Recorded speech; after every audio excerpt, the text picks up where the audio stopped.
Morning friends, Prabhakar Singh knowledge अड्डा में एक बार फिर से आपका स्वागत है। दोस्तों, आज हम लोग क्लास 10th का कौन सा साइंस में चैप्टर 1 पढ़ेंगे। ठीक है, कौन सा चैप्टर 1? जो वो चैप्टर कौन सा है? रासायनिक अभिक्रियाएं। ठीक है, रासायनिक अभिक्रियाएं एवं समीकरण। ठीक है, इस चैप्टर को आज हम लोग पढ़ेंगे। दोस्तों, पूरी वीडियो देखने के बाद आपका ऐसा कोई भी क्वेश्चन नहीं बचेगा कॉन्सेप्ट सहित कि जो आपको ना आए। तो आइए वीडियो को शुरू करते हैं। ठीक है, सबसे पहले हम जानेंगे कि रासायनिक अभिक्रियाएं क्या होती हैं। देखिए, जैसे हमने पढ़े थे रासायनिक और भौतिक परिवर्तन। जैसे हमने शुरुआत में कोई एक पदार्थ लिया, हमने मान लिया ए, और इसमें कुछ हमने मिला दिया बी। तो थोड़ी देर बाद देखने पे इन दोनों को भी हमने मिलाया है। अब हमको नए पदार्थ मिलते हैं। रासायनिक परिवर्तन में क्या होता है? नए पदार्थ मिलते हैं। वो देखे कौन से मिल रहे हैं? सी और डी। अब क्या होता है, अगर हम क्या देखते हैं कि ए और बी के अगर गुण सी और डी से अलग अलग होते हैं तो हम कह देते हैं यहाँ पर कोई ना कोई रासायनिक अभिक्रिया हुई है। जैसे अब कैसे पता लगता है इसके गुण अलग अलग हैं? हो सकता है जैसे इसका रंग और इसका रंग अलग अलग हो जाए, रंग में परिवर्तन हो जाए। जैसे हम सभी जानते हैं, कागज़ लिया मान लो हमने, ठीक है, तो कागज़ लिया और उसको हमने क्या कर दिया? जला दिया। तो इधर हमको राख मिल गई। तो देखिए, कागज़ किसी भी कलर का और राख कैसी होगी? काली। उनकी भौतिक अवस्था भी परिवर्तित हो सकता है ये सॉलिड रहा हो, ये कैसा हो गया? लिक्विड हो गया। तो अगर किसी भी जो अब मतलब अभिक्रिया कब होती है? जब हमने शुरुआत में लिए पदार्थ के गुण बाद में बदल जाते हैं और नए गुणों वाला हमको पदार्थ प्राप्त हो जाता है, तो उसे हम क्या कह देते हैं? रासायनिक अभिक्रिया। आइए इसको देखते हैं हम। जैसे कि रासायनिक अभिक्रियाएं वे प्रक्रियाएं हैं, ऐसी प्रक्रियाएं हैं जिनमें नए गुण वाले पदार्थों के साथ नए पदार्थों का निर्माण होता है। यानी नए नए गुणों के साथ नए नए पदार्थ बनते हैं। ये बात ध्यान रखिएगा। जो पदार्थ नए बनते हैं, जैसे शुरुआत में ए था और इधर मान लिया बी बना, तो ए के गुण से बी के गुण अलग होंगे क्योंकि इसमें कुछ नए गुण आ गए होंगे। ठीक है, किसी अभिक्रिया को इस प्रकार व्यक्त किया जा सकता है कि बाईं ओर अभिकारक, मतलब जो शुरुआती पदार्थ हम लेंगे, चाहे एक लें, चाहे दो लें, चाहे तीन लें, उनको क्या कहेंगे? अभिकारक। और जो हमको ये देखिए, तथा तीर के निशान लगा दिया जाता है बीच में, मध्य में क्या होता है? तीर का निशान लगा दिया जाता है। और दाएं ओर क्या बनाते हैं? उत्पाद। जैसे समझते हैं, हमने शुरुआत में बीच में पहले देखिए क्या निशान लगा दिया? एक तीर का निशान लगा दिया। अब इसके लेफ्ट साइड में चाहे आप जितनी भी चीज़ें लिखें, ये सब क्या बन जाएंगी? इनको हम कहेंगे अभिकारक। ये रहे, ठीक है। और जो इधर आपका बन के तैयार होता है नए गुणों वाला पदार्थ, इसको क्या कह देते हैं? उत्पाद कहते हैं। तो बोलिए, अभिकारक क्या होते हैं? जो पदार्थ हम शुरू में लेते हैं, अभिक्रिया कराने के लिए लिए जाते हैं, उनको क्या कह देते हैं? अभिकारक। और जो अभिक्रिया के बाद बन के तैयार होते हैं, इनको क्या कह देते हैं? उत्पाद। और बीच में क्या लगाते हैं? एक तीर का निशान। ठीक है, आइए देखते हैं। ये देखिए, अभिकारक और उत्पादों के बीच में प्लस का निशान बनाया जाता है। जैसे अभी हम नहीं लिख रहे थे कि ए और प्लस बी, चाहे अभिकारक हो चाहे इधर कौन? सी प्लस डी, अभिकारक हो या फिर उत्पाद। ये उत्पाद हैं, ये अभिकारक। इनके बीच में देखिए कौन सा निशान बना है? प्लस वाला निशान लगा दिया जाता है। अब देखिए, वे पदार्थ जो अभिक्रिया में भाग लेते हैं, मतलब जिनसे अभिक्रिया शुरू होती है, यानी जो अभिक्रिया कराने के लिए हमको चाहिए होते हैं, उनको क्या कह देते हैं? अभिकारक कहते हैं। और वे पदार्थ जो अभिक्रिया में नए बनते हैं, यानी अभिक्रिया के बाद बन के तैयार होते हैं, उनको क्या कह देते हैं? उत्पाद। जैसे ये रहा, ठीक है। तो अब जैसे एक साधारण सा समझिए, जैसे आपने यहाँ कागज़ लिया, ठीक है, क्या लिया? कागज़, और उसको जला दिया। तो देखिए, कागज़ क्या है? अभिकारक है। कागज़ क्या है? अभिकारक। और जो इधर राख मिलेगी आपको, क्या? राख, वो क्या होगी? उत्पाद होगी। ठीक है, तो ये परिभाषा आप नोट कर सकते हैं। वे पदार्थ जो अभिक्रिया में भाग लेते हैं, या यहीं पे लिख लेना जिनसे अभिक्रिया शुरू होती है। ठीक है, क्या लिख देंगे? जिनसे अभिक्रिया शुरू होती है, उन्हें क्या कहते हैं? अभिकारक कहते हैं। और वे पदार्थ जो अभिक्रिया में बनते हैं, ठीक है, या अभिक्रिया के बाद हमको प्राप्त होते हैं। ठीक है, अभिक्रिया के बाद हमको प्राप्त होते हैं, ये चीज़ यहाँ नोट कर देना, उसको क्या कहते हैं हम उत्पाद कहते हैं। तो उम्मीद करते हैं आपको अभिकारक और उत्पाद समझ में आए। अब आगे देखते हैं, एक एग्जाम्पल से यहाँ समझते हैं। जैसे हमने लिया मैग्नीशियम और उसमें मिला दी ऑक्सीजन, यानी मैग्नीशियम को ऑक्सीजन के साथ अभिक्रिया कराई। तो देखिए यहाँ पे तीर का निशान लगाया है और इधर कौन बन गया, मैग्नीशियम ऑक्साइड, ये यहीं पे लिखा जाएगा ऑक्साइड। ठीक है, तो अब देखिए शुरुआत में जो हमने लिया उसका नाम क्या होगा, अभिकारक, और जो इधर बन के तैयार हुआ ये कौन है, उत्पाद। ठीक है, शुरुआत में जो लिया वो अभिकारक और जो बन के तैयार हुआ वो उत्पाद। और ये क्या है, एक प्रकार की रासायनिक अभिक्रिया, ये पूरी क्या है, एक प्रकार की रासायनिक अभिक्रिया है। ठीक है, अब आगे देखते हैं, यह समीकरण शब्द समीकरण कहलाता है। देखिए अभी हमने मैग्नीशियम का चिन्ह नहीं बनाया, ना ऑक्सीजन का, ना मैग्नीशियम ऑक्साइड, सिर्फ शब्द लिखे हैं, इनके नाम लिखे हैं, इस वजह से इसको क्या कहते हैं हम, शब्द समीकरण कहते हैं। ठीक है, अब किसी भी अभिक्रिया का शब्द समीकरण के रूप में लिखना लंबा हो जाता है। अब देखिए आप, अभी हम दिखाएंगे इसको उसमें लिख के वर्ड्स में, तो देखिएगा कितना सर्जन, अगर हम शब्द में लिख रहे हैं तो वो लंबा हो जाता है। इसलिए रासायनिक अभिक्रियाओं को शब्दों के रूप में व्यक्त ना करके सूत्रों के रूप में व्यक्त किया जाता है, जिन्हें रासायनिक समीकरण कहते हैं। अब जैसे देखिए मैग्नीशियम है तो हमने क्या लिख दिया, Mg बना दिया, तो वो किसका निशान होगा, मैग्नीशियम का। ये कौन है, ऑक्सीजन, तो O2 किसका निशान होता है, ऑक्सीजन का। अब देखिए इधर बना मैग्नीशियम ऑक्साइड, तो ये देखिए इसको कहते हैं मैग्नीशियम ऑक्साइड। ठीक है, तो ये इसको क्या कहेंगे हम पूरा, ये कौन सा है हमारा, रासायनिक समीकरण। ठीक, ये कैसा है, रासायनिक समीकरण। अगर शब्दों में लिखें तो शब्द समीकरण, और अगर प्रतीक मतलब इनके रासायनिक में लिखें तो ये कैसा होगा, रासायनिक समीकरण। ठीक है, आइए अब आगे बात करते हैं। देखिए अब ये क्या है, असंतुलित रासायनिक समीकरण। अब जैसे हमने समीकरण लिख तो दिया, अब हम देखते हैं क्या, जैसे ये तीर का निशान है, तीर के निशान के इधर जो भी चीज़ है और इधर जो भी चीज़ है, हम देखते हैं अगर इधर वाले परमाणुओं की संख्या इधर वाले परमाणुओं की संख्या के बराबर है, तब तो हम उसको क्या कह देते हैं, संतुलित कहते हैं। ठीक है, क्या कहते हैं, संतुलित। और अगर बराबर नहीं है, मतलब इधर ज़्यादा, इधर की तुलना में इधर ज़्यादा या कम है, यानी दोनों साइड बराबर नहीं है, तो उस समीकरण को हम क्या कह देते हैं, असंतुलित रासायनिक समीकरण। जैसे कि यहाँ एक उदाहरण देखेंगे, यहाँ पे लिखा मैग्नीशियम और यहाँ लिखा है ऑक्सीजन और इधर लिखा है MgO यानी मैग्नीशियम ऑक्साइड। अब बोलो यहाँ पे मैग्नीशियम कितना है, देखो ध्यान से, मैग्नीशियम एक ही तो है, इसके आगे कुछ नहीं तो एक मान लिया।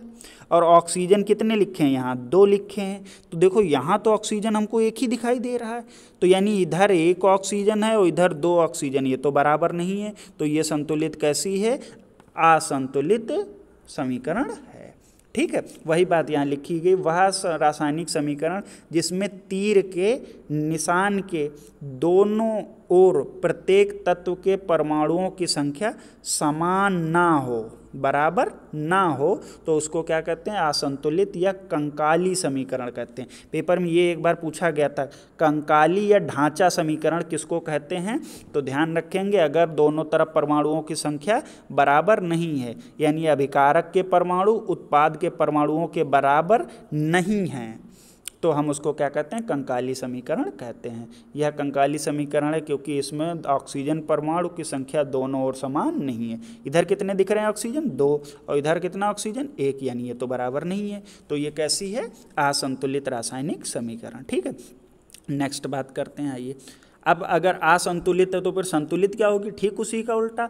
संतुलित रासायनिक समीकरण में तीर के निशान के दोनों ओर प्रत्येक तत्व के परमाणुओं की संख्या समान होती है, तो हम उसे क्या कह देते हैं, कंकाली दोनों तरफ क्या होती है, बराबर। जैसे ये तीर का निशान लगा, इधर भी ऑक्सीजन 2 हैं और इधर भी ऑक्सीजन 2, यानी दोनों के परमाणु अगर बराबर हैं तो हम कह देंगे ये कैसी है, संतुलित है, और बराबर नहीं है तो असंतुलित या कंकाली है। ठीक है दोस्तों, अगर तेज़ तेज़ बोल रहे हैं तो आप वीडियो को थोड़ा स्लो कर लेंगे, उससे भी काम हो जाएगा, और जहाँ पर भी डाउट लगेगा कमेंट में तुरंत पूछ लेंगे।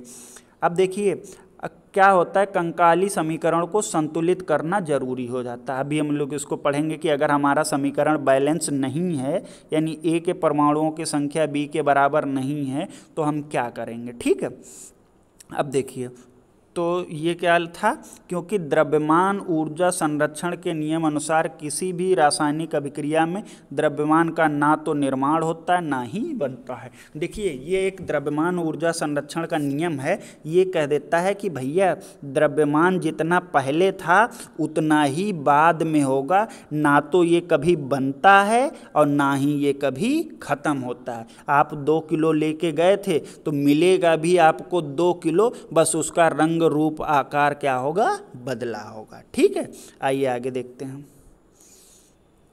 ये है, अभिक्रिया में दोनों ओर परमाणुओं की संख्या समान होने पर उनका द्रव्यमान भी समान होता है। मतलब अगर दोनों तरफ परमाणु हैं, जैसे इधर ए है और इधर क्या है, बी है, लेकिन इनकी संख्या 1 है और 1 है, यानी दोनों की संख्या बराबर है, तो उनका क्या होगा, द्रव्यमान भी बराबर होगा। ये चीज़ ध्यान रखिएगा। जैसे ऑक्सीजन, ऐसे समझिए, जैसे अभी हमने लिखा था ऑक्सीजन, मान लिया यहाँ पे लिख दिया ऑक्सीजन है। अब इधर भी 2 ऑक्सीजन है और इधर भी 2 ऑक्सीजन है। अगर इनके दोनों के परमाणुओं की संख्या 2-2 है तो इनका द्रव्यमान दोनों तरफ बराबर ही होगा। ये बात ध्यान से समझिएगा। ठीक है, अगर इनकी संख्या मान लो इधर 3 कर दी, अब 3 दूनी 6, इनका गुणा होता है 3 दूनी 6, और इधर 1 ही लिखा तो 1 दूनी 2, इधर 2 हैं और इधर 6 हैं। अब इनका जो द्रव्यमान होगा वो बराबर नहीं होगा। ध्यान से समझिए, अगर इनके परमाणुओं की संख्या, जैसे देखिए यहाँ पर Fe 1 बार है और यहाँ पे Fe कितनी बार है, 3 बार, तो अभी इनका वो द्रव्यमान बराबर नहीं है। पर देखिए बैलेंस करने के बाद इधर कितने आ गए, 3 Fe, और यहाँ तो पहले से ही कितने थे, 3, तो अब इनका क्या है, द्रव्यमान बराबर है। ठीक है, तो समीकरण को संतुलित करने के लिए जिस परमाणु की संख्या सर्वाधिक होती है उसे बराबर करते हैं। जैसे अभी हम मान लो इस समीकरण को बैलेंस करने की सोच रहे हैं, तो आइए देखिए इसको बैलेंस कैसे करते हैं। ये हमारी कैसी है समीकरण, बिना बैलेंस करी हुई समीकरण है। ठीक है, तो आइए इसको बैलेंस करते हैं। देखिए बहुत आसान तरीका है समीकरण बैलेंस करने का। ये समीकरण है हमारी, अब ध्यान से इसको देखो।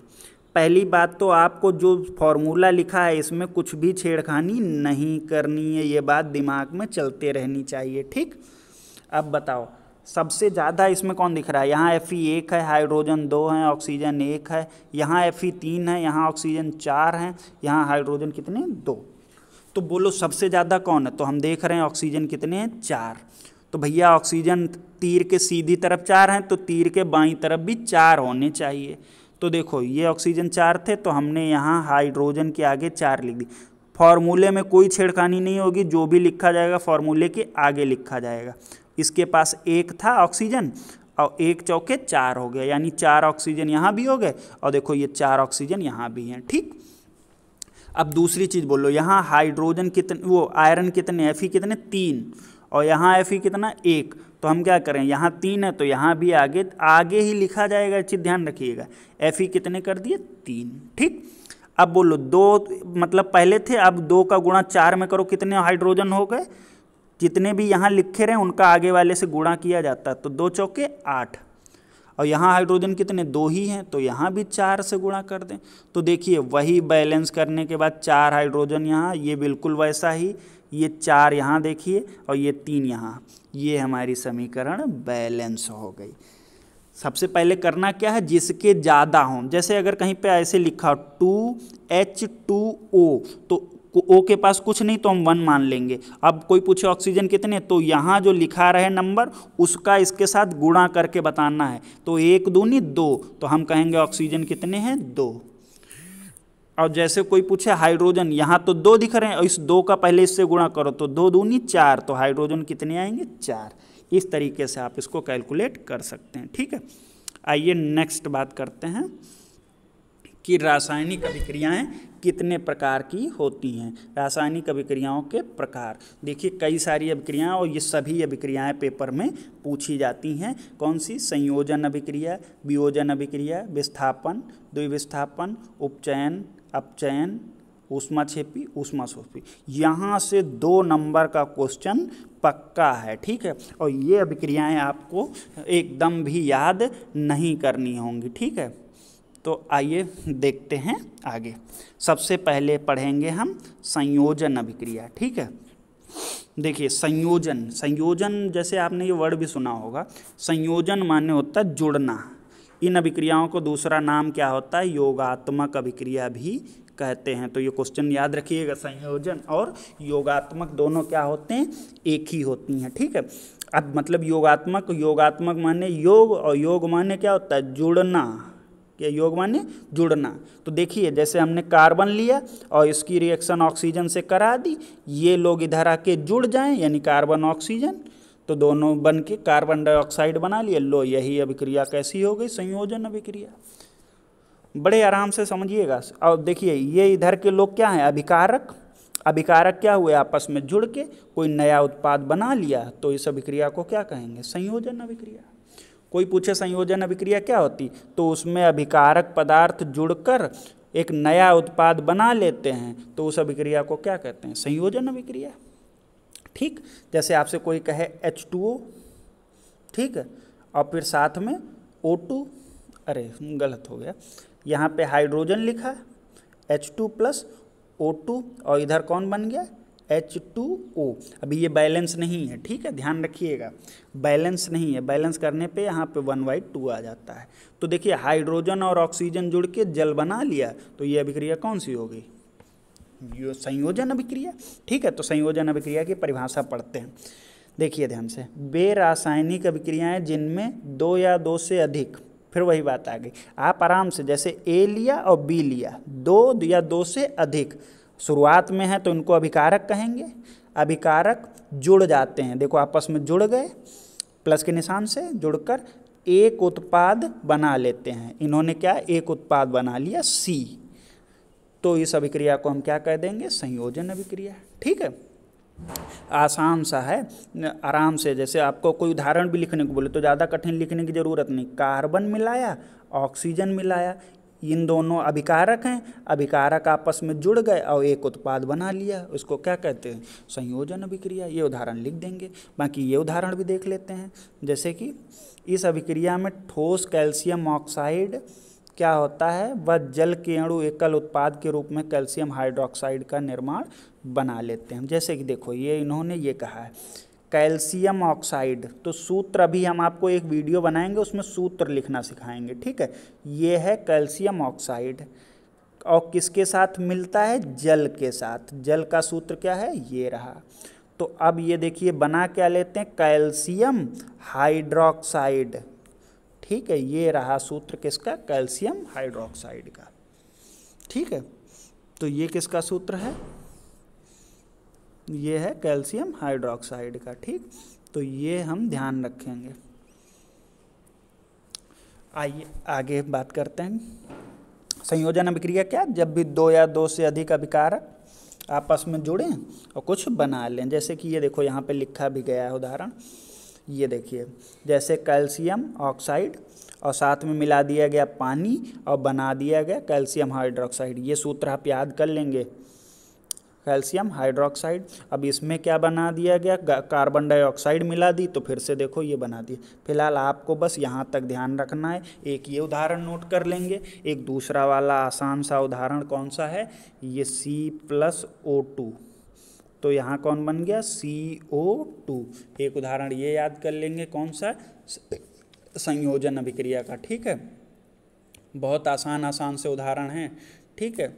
और कौन सा उदाहरण है, देखिए एक और उदाहरण आपको बता रहे हैं, जो उदाहरण सरल लगे उसी को नोट करेंगे। जैसे NH3, ये सूत्र होता है अमोनिया का, और साथ में आपने लिया HCl, तो अब बोलो ये तीर का निशान बना दिया, इनको जोड़ो, नाइट्रोजन 1 है लिख दिया, हाइड्रोजन कितने हैं, 3 ये रहे और 1 ये रहा, यानी 4 हो गए, और साथ में बचा कौन, Cl, लो लिख दिया, ठीक है। तो एक ये उदाहरण, ज़्यादा नहीं पढ़ने हैं, सिर्फ 2 उदाहरण, एक ये वाला याद कर लीजिएगा और एक कौन सा जो अभी बात करी थी, कार्बन प्लस में ऑक्सीजन और इधर आके बना दिया कार्बन डाइऑक्साइड, ठीक है।